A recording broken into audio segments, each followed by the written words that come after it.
All right, welcome to Travel Talk Tuesday with Lainey Melnick, Dream Vacations, and Charlie the Traveler. Hey, what a So, way to get started. so Charlie and I have been working together for how many years? I don't know.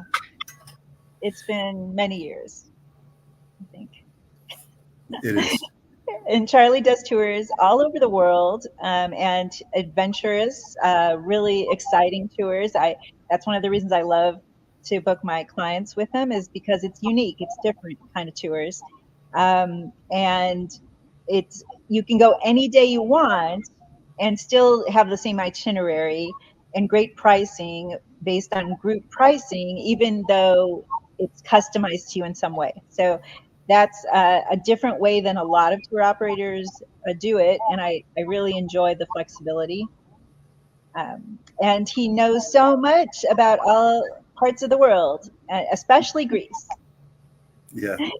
We'll talk all about Greece today. That's where my father's from. I spent lots of my life there as well. It's a So beautiful you place. were born there? I was born here. I went there when I was 18, and I initially went with my dad on a 10-day trip, and I was supposed to come back with him. And already at 18 years old, I said to myself, "Well, I don't want to come home." I had a little money saved up, and my dad came home without me. My mom thought he was joking when he said that I wasn't coming home. She screamed. She called me, demanding that I come home right now. That didn't work. So she actually had met this very pretty girl that I was interested in at the time, and she lured her in, get her on the phone, got her to talk to me to get me home. So I temporarily flew home to connect with this girl, and then I brought her back to Greece with me a couple weeks later. So I ended up staying out there for a long time.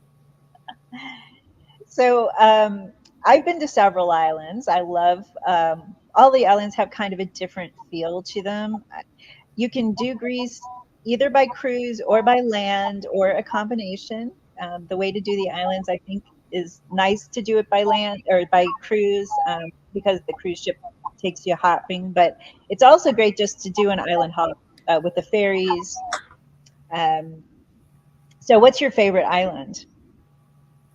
They're beautiful in their own way. So the country, although it's small, it's really packed with a lot of must see places, much more than other countries its size. So you kind of have that classic route that people do starting on Crete Island. It's the largest island in Greece. And they'll go from there by boat, like a hydrofoil, to Santorini. From Santorini, they'll then go to Milos Island, which is becoming up and coming destination. And then from there, Mykonos Island. And from there, Athens. That's like 11-day classic route. It doesn't cover all the highlights. It's about half of them. But for people who don't have the time, that's like at least you're going to get in some of the basics. Yeah, and one of the things you had recommended for one of my clients who wanted to spend some time in Athens is just not only to stay in Athens, but other areas that are close by are really cool. You want to talk about some of those areas? Yeah, the mainland is not as visited as the islands are, but some of the places on the mainland are really nice. Meteora up north, it's like a series of six monasteries that are perched up on these hills. And then in the down south, you got Monemvasia, is this beautiful village. So yeah, I mean, there's kind of a grand tour that we do as well. We just got a booking for somebody who's going to do our grand tour in 22 days. And that one does also start in Crete. It gets into Santorini by boat, then Milos by boat, then Mykonos by boat, then Athens by boat. From there, we relocate to the western side of Greece, Zakynthos, which like the water is the clearest on that side, the Ionian side. So from Zakynthos up into Lefkada, then to Corfu, and then from there you can kind of go into the mainland to Meteora, where those six monasteries are, and then back down to Athens. So it just kind of depends on how much time people have. Not many people have 22 days to cover all the highlights. Well, my clients usually do. They Yeah, like to do it all. yeah, yeah. It is a beautiful one. August and July are the most expensive months for sure. So if people are trying to save on costs, I would avoid those 2 months. May is good, the weather's perfect. June's good, September's good, the beginning of October's good. But yeah, July and August, the hotel prices will triple. 5-star hotels that are going for maybe 220 a night will go well over 650 a night, same room. Yeah. And you can get some beautiful views of the Acropolis, all sorts of places in Athens. The neighborhoods are very cool. They're good ones. Yeah, they are for sure. You didn't go to Rhodos Island, did you? No, Yeah. So that one's closer to Turkey, like Marmaris in Turkey, and those places like Bodrum. That's another show I'm going to do. But yeah, um, that particular island is one of the most sorry. popular ones in Greece. But that one you need a flight to get to. Yeah, I was thinking that we needed to talk about Kuzadasi and Ephesus because the cruises usually include that, but let's do Turkey another day. Yeah, exactly. But yeah, so Rhodos in Greece, bordering Turkey, is one of the most popular places. But you have to get there and back by flight from either Athens or Thessaloniki. But when you went to Greece, you went where? I know you spent time in Santorini because Yeah, you went with my company there. yeah, I I love can't them. remember. I don't know Elegant if Santorini tours. you like the Santorini. I think all girls like Santorini. Yeah, but it was just so overcrowded, and that's something I wanted to tell people listening is Santorini and some of the islands are really clamping down on how many tourists can come. So some who have Santorini on an itinerary may not actually be allowed to go. So just beware, they're trying to limit because there's so much over tourism there. But we went to Mykonos. We did Crete. I'm pretty sure we did Crete. I'm trying to think where we were. Um, and then we went to Patmos, which was interesting, a little different. Um, where else did we go? I can't even remember. Um, I'm not sure, but yeah, I mean, I've been to Greece a few times. Another time I went with Azamara. Once I went with Royal, which is one of my videos on YouTube. Actually, they're both videos on YouTube. I put the links in. I don't know if my links are going to show here.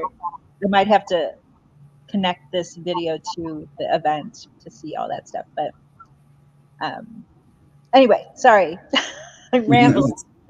no, it's good. It's good. We're getting stuff out here. So, um, yeah, I mean, it's still a good time right now in September to go to Greece. I Oh, prefer being in Greece in September than I would in July or August, both because of cost and the weather. I was going to ask you because some people think that Greece is a year-round beach destination, and it really is not. So I wanted to explain weather patterns and what you do during different times of year there. Mm. Yeah, so for sure, April through mid September, maybe late September, is like the on season. You know, people go after November, they're going for different reasons. They're going to go skiing up in the mountains, um, or they're going to go up to those monasteries that are really pretty in the winter time. But no, for sure, April through September gets far more tourism than November through March. Right. Yeah. Is there a kind of a festive season there, like there are in other island destinations? Well, I mean, they have carnival like in Brazil and the U.S., but the most special one for me is Easter in Greece, because that's when everybody goes into the villages, and it's old school. I mean, they were doing things out there. They have traditions that I wasn't even familiar with until I got there with my dad. Yeah, it And, is a very religious area. There's in Patmos, it's where they no, I can't do. I'm Jewish, so I don't know the history. But we went, and the cave where he wrote Revelations, I believe, is there. And yeah. yes, so there are quite a few religious landmarks that are important for Christianity in that area. Yeah, there is. Yeah, there is for sure. Patmos is less visited than some of these places that I had mentioned, but people who are interested in that, who you had just mentioned, they hit Patmos for that very reason. Yeah. And the Yeah. location's good too. What'd you think of the food? Oh my God. The food is amazing. I love Greek food. And Greek food there, I'm trying to think of where we were. I think it was Mykonos, where we went to like a private beach club first, and we had amazing food there at the beach club. And then we went, or maybe it was Santorini. There was, I can't remember which island it was, but we went to this amazing restaurant overlooking the ocean, and I had the best grilled octopus I think I've ever had. It was amazing. There's just such good food there. Yeah, the octopus with lemon, and then you get this thing called horta, dandelions. You put some olive oil and salt on top of that too. I could eat that every single day. You'll live Yeah. forever. That's that's why some of those people in those villages, you look at them, they're like 110 years old. It's because they're eating octopus and horta all day long. So it'll keep you going. But speaking of elderly people, it is not really easy to walk around in Greece if you have mobility issues. There are quite a few hills, mountains, rocky, unstable roads. Yeah, Athens became more disabled friendly, for the Olympics. But Hmm. yeah, I mean, there are a lot of fortresses and mountains and viewpoints and all this kind of stuff. And yeah, if you got some limitations, it might be a little bit of a challenge. There's still good places you can go, but the hot spots require some walking for sure. And there was actually an elevator at the Acropolis, which is new, but it's not easy to, even if you do the elevator, you're still just in this middle of rocks and ruins. So it's really not that easy. But at least you can get up there, which is better than what you used to be able to do. Indeed. So you didn't go to Crete, right? I did. I think we were in Herculaneum, maybe. I don't. Iraklio. Iraklio is the capital of the island. Where? Iraklio. The Heraclion. I think that's how they speak Oh, it. okay, because I was pronouncing it wrong. Sorry. And that's okay. Yeah, that one though. I mean, it's the capital of the island. It's not the prettiest town. The Chania on the western coast, Chania, is Yeah. the prettiest. It's the one that looks more Venetian style. That's the one I put a lot of people into, like cave hotels. Mm. Yeah, it's a good base not only for the town itself, but you make excursions from there. There's this like beach called Elafonisi, Mm. which you can go from there, and it's like very shallow water. So it's very clear and very shallow. People love that one. And there's another one called Palos, um, which is like clear water beach. You can kind of hit them both in the same day, and then you come back to Chania. And then basically, when you're going from Chania to Iraklio, there's this place called Rethino, which is also kind of like a Venetian style town, smaller than Chania. And then it's usually from Iraklio, people leave to take that speedboat to Santorini. That's usually the main reason they go there. And there's also this archaeological site there called Knossos. Is that why you went to Iraklio so you could take the boat to Santorini? No, we were on a cruise. So the cruises normally do make one stop on Crete. It's an easier kind of stop because it's a big island Hmm. for ships. Um, but yeah, I wanted to go to the other area, Hania, but is it Hania? Hania? Oh, Like in Greek, it's called Chania, but in Hania. English, they call it Chania. I don't know, something like that. Because I know that's prettier and I wanted to go there, but we didn't get a chance to go over that way. You didn't do So that one. you mentioned water, and I wanted to make sure people understand too, as a diver, it is not. It's great diving still, but it is not when you do Mediterranean kind of ocean. It is not like the clear kind of Bahamas white sand beaches, clear water that people sometimes expect. It's more of a rocky sand in some areas, and a different flora underneath the water. It was like rocky and like these interesting little flowers under the water that were not like coral. It was very interesting. You're talking about the Cyclades, though, because you went from Iraklio to that central part of Greece. If you go to the western part of Greece, the other places that I was mentioning 5 or 10 minutes ago, Hmm. Zakynthos, Lefkada, Corfu, that is like Caribbean style, where the Oh, water, it looks like that glacier Gatorade, the yeah. one you get in 7. Okay, that's what it looks like. Oh, okay. And it's white sand, like powdery? No, no, the sand's not white, but the water itself Ah, is that color, is it warm water? warm. I Oh, mean, if you're going in March, no, but if you're going in like summer season, yeah, it's nice and warm.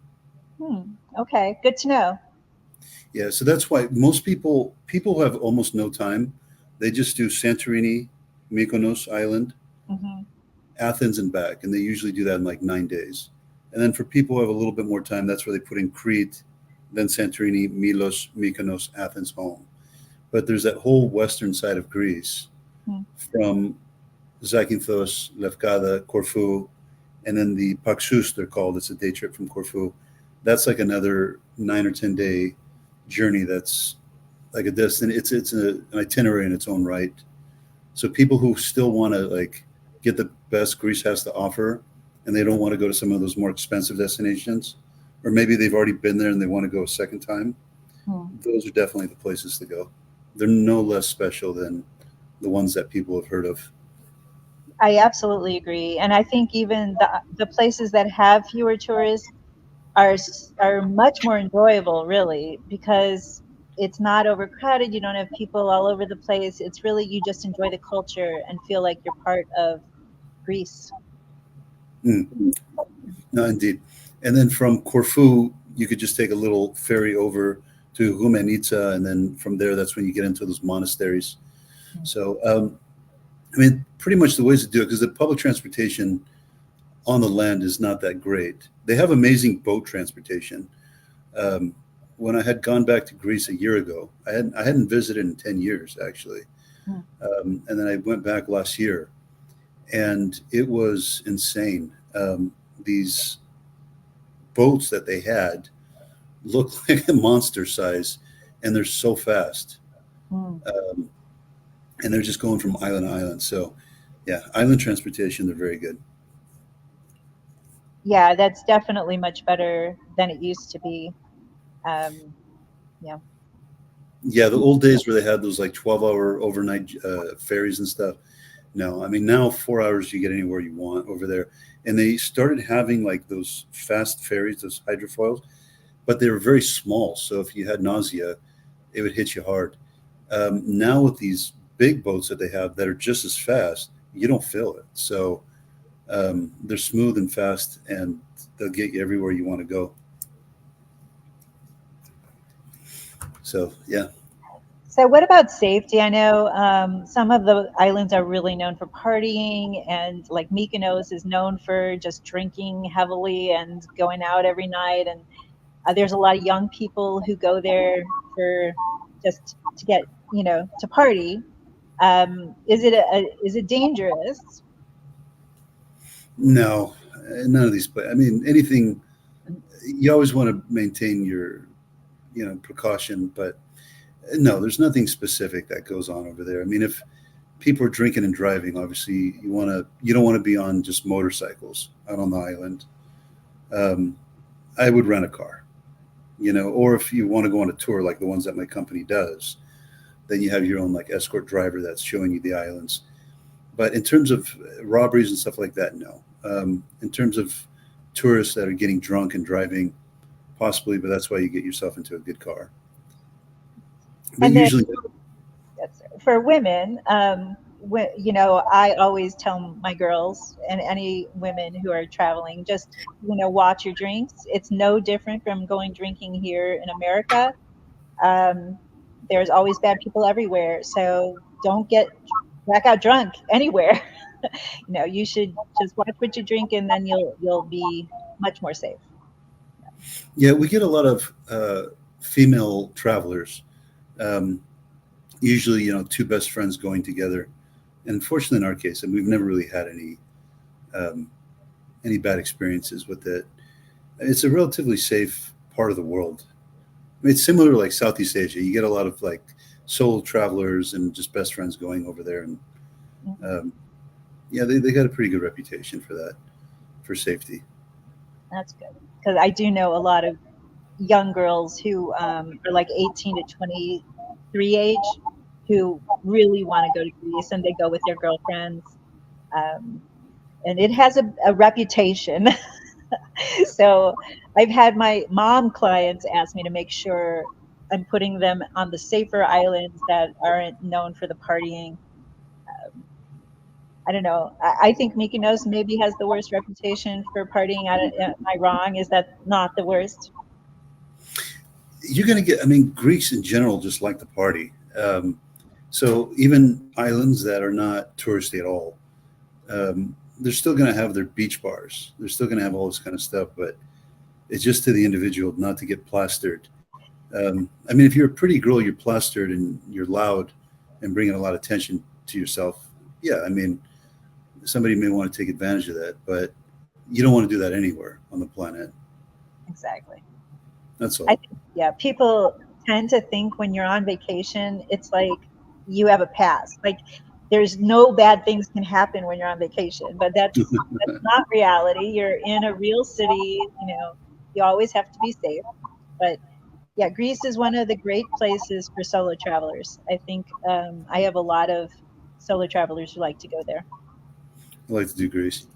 Yeah, Mhm. I think the best way to do Greece, one of two things. If you rent your own car, it's going to take obviously more time to research where to go and how to get around.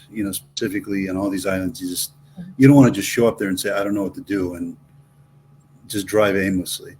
Um, so there's people who want to save a little money; they'll rent their own cars, and then there's the other types of people who just say, "Look, I don't want to stress about anything. I want to go there. I want to see it. I want to experience it. I don't want to miss anything important. Just give it to me on a silver platter.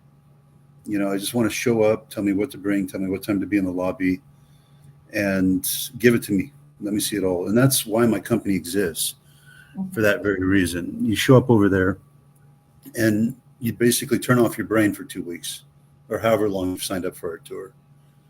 Um, you're just in the lobby. We tell you exactly what to bring for the day. We take you to A, B, and C. Lunch is at this time. We get you back at that time. And then they have time to just relax and go to the beach and all this kind of stuff too. So um, we try to take the stress out of traveling. Exactly. I mean, that's why people use travel agents also.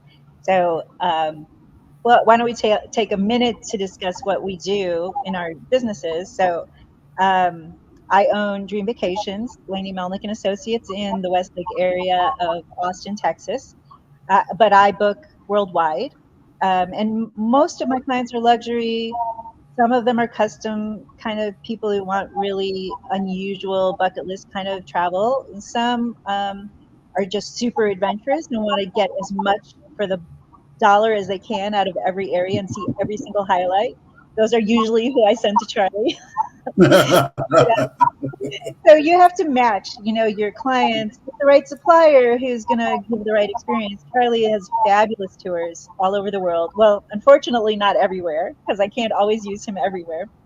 Um, but that's the job of the travel agent is to find the right fit for the client, to get you the best price, the best tour, and to take all the stress out of what you do, so that you can just enjoy your travel. And then, Charlie, why don't you explain how you work with travel agents or what you do on your own? I'm looking to know people like you, Laney. That's a good way to start it off. But yeah, what makes us different is the fact that you start when you want and we don't cancel on you. The only time we've canceled was during COVID. That was the Mhm. only time in our whole existence where we canceled. So some of these other companies that we compete with, they work a little bit differently in the sense that they only do group travel.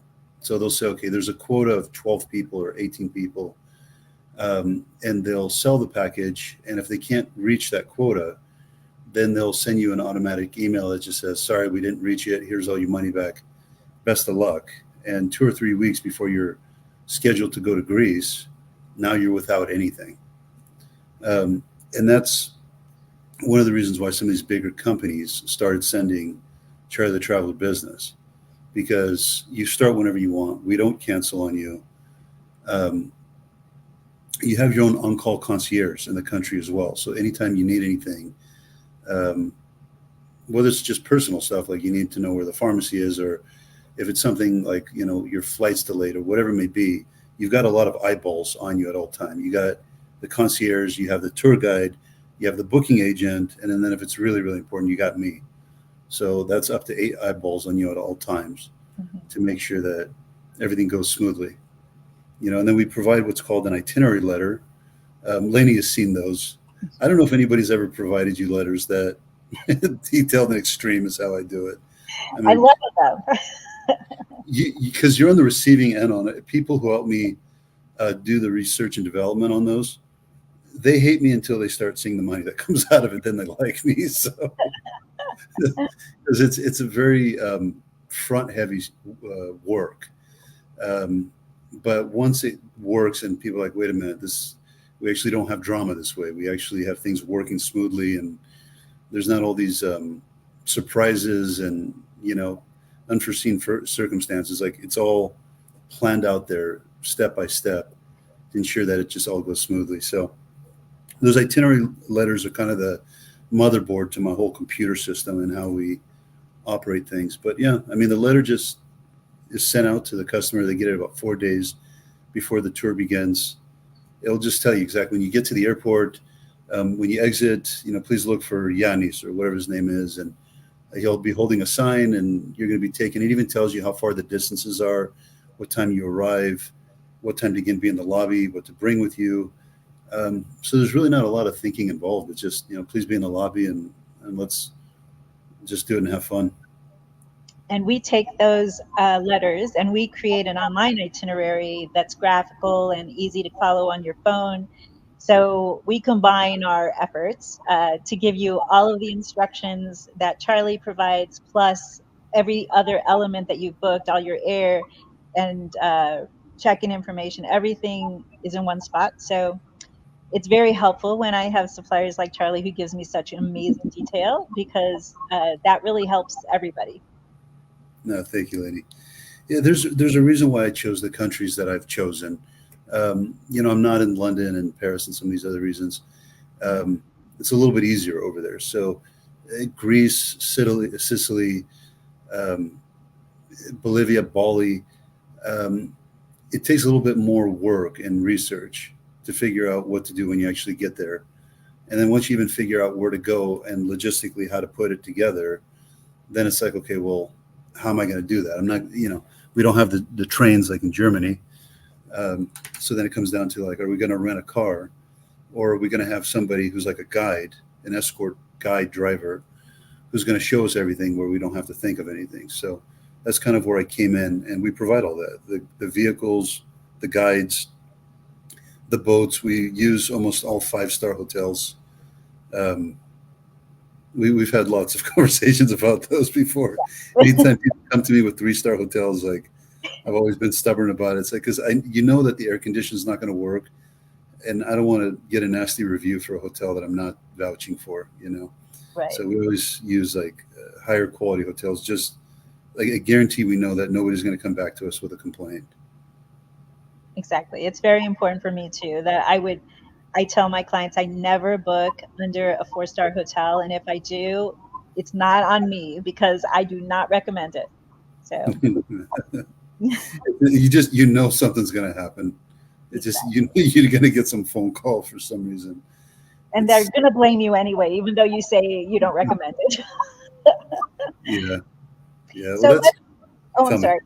I was just going to say, let's talk about what we're going to talk about next week. Next week, we're not going to have the same problems. We'll figure this out. I guess we're using an app, StreamYard. So maybe that's the thing, and we have to do that. But I don't like that I don't see all the analytics. But I don't know. We can talk about that. But what should we talk about next week? You want to do Sicily? Okay, that would be good. Do you think Sicily is big enough? Should we do all of Italy? Sure. Sure, we can cover it. Yeah, let's do that. because Italy, Greece, Turkey, that all kind of goes together. So Yeah. yeah, that okay. So Italy next week, and by then we're gonna figure this thing out. So thanks for joining us for Travel Talk Tuesday. I don't even know what time it is. How long have we been doing this? It's been about a half hour. So It's 42 minutes. oh, okay, cool. So I think we have recorded this, and we will be posting it on our various sites to so that everybody can look at it again if you missed it. And we will post our links to my links and to Charlie's website. And if you'd like to book a Charlie the Traveler tour, please book it through me. Although if you go to Charlie, just say, "Hey, I listened to your webinar with Lainey, so give her the commission." This is my girl. You know what I don't like about this one is we can't see comments from the viewers. Like the other one, it was easy. I could see all the comments. So I see nothing. It's like you're flying blind. You don't know if people are watching or what they're thinking. But Yeah. but we'll talk about that later. We got 6 days to figure it out. Exactly. So thank you guys so much for watching. Please tune in next week. Thank you guys. Thanks, Charlie.